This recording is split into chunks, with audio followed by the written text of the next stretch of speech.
So I know people kind of know you as a hard worker, very determined, have a hard time not working.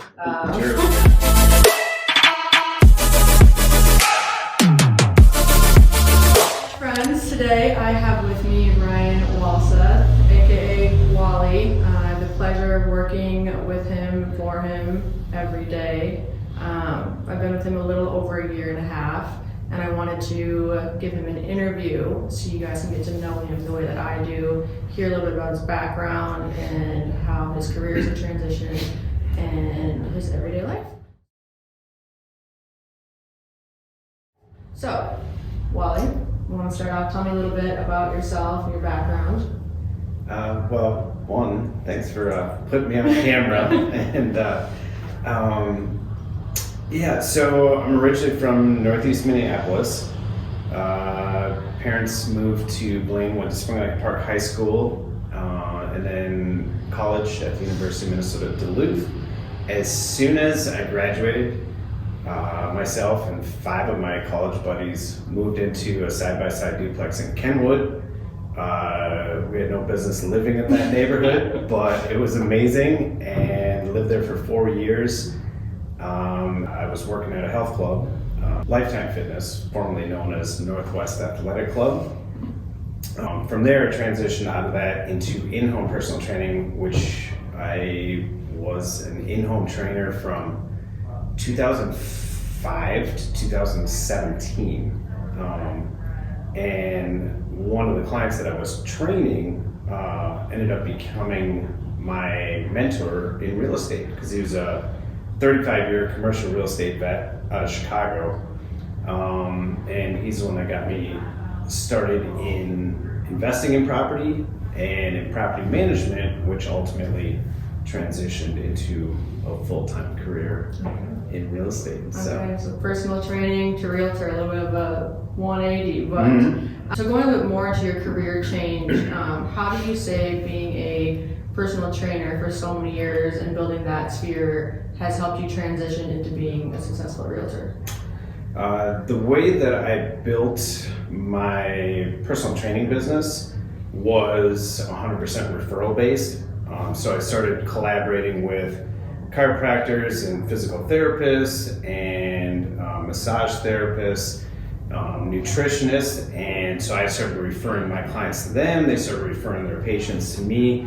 And so when I made the transition full-time into real estate, I had a monster network from that and property management. I was also part of a couple different tech startups.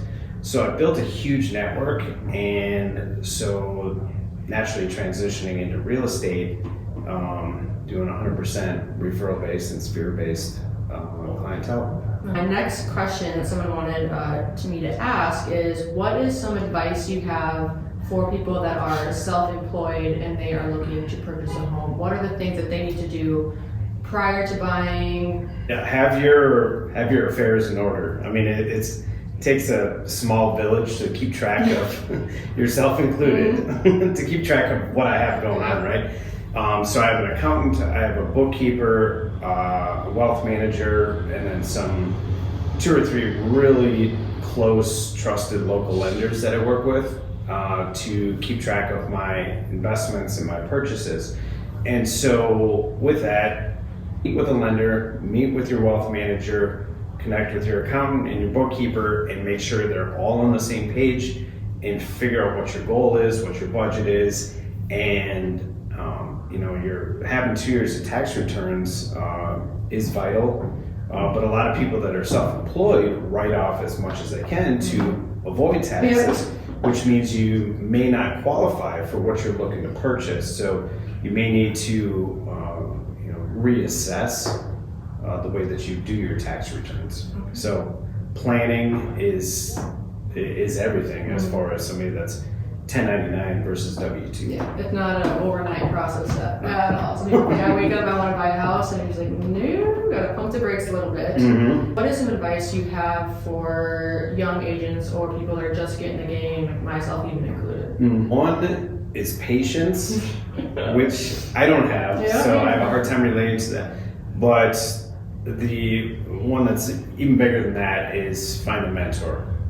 1,000% will accelerate your learning curve, will accelerate your business, and also give you perspective, which it's a really, really challenging industry. But if you connect with somebody that even has like 5 years of experience, 10, 15, whatever it is, connect with them and just seek advice, help them out, work for them for free, hang lock boxes, do open houses, do whatever that they want you to do. And that's the fastest way that you're going to accelerate your business is by finding a mentor. I agree. I want to give a shout out to him for taking me under his wing a year and a half ago. And I think with his personal training background and just his coach mentality is he does a great job at coaching everybody through literally everything, doesn't matter what it is, whether it's the 12 steps of the home buying process, whether it's helping me write my first offer, whether it's struggling to open a lockbox but making me do it just so that I have the experience. It's things like that, so I'm very grateful for that.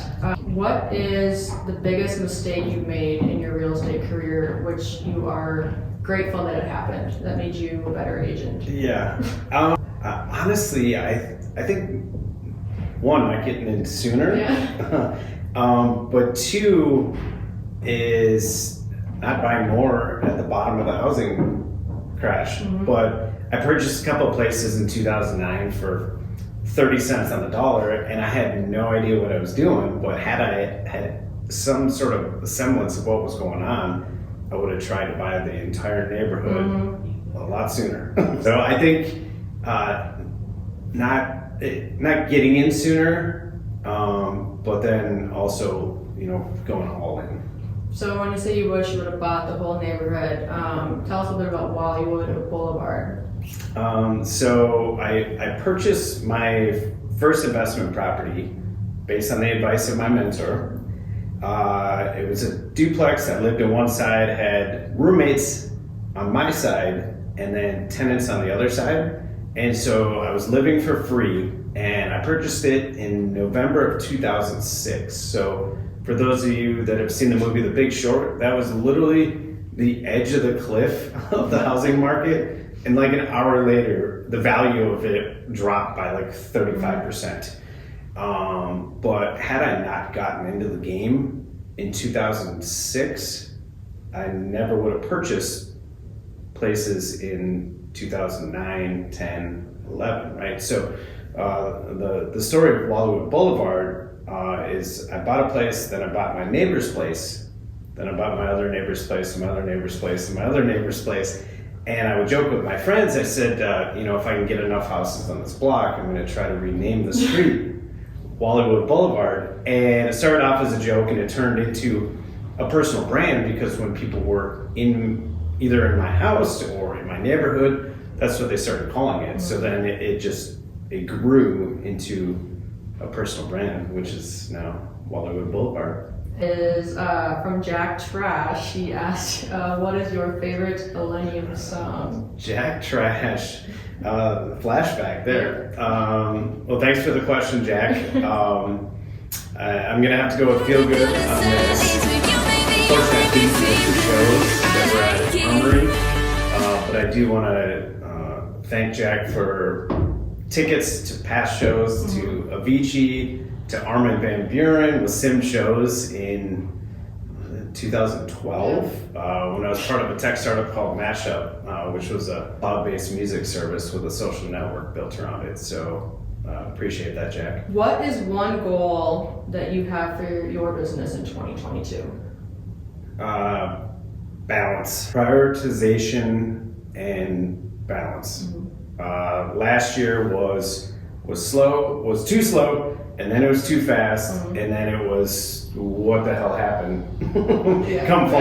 And so we were just kind of putting the pieces back together. So having systems, balance, and a plan, starting with all the way as small as morning routine to prioritization once you get into the office, and then intention in the afternoon where you're working on the business and then in the business in the afternoon. So all right, well, that's all that I have today. So I want to say thank you. Thank you. Thanks for being a great student. Yeah. And yeah, this is fun. Appreciate it. All right. Thank you, everybody, and we'll see you next time.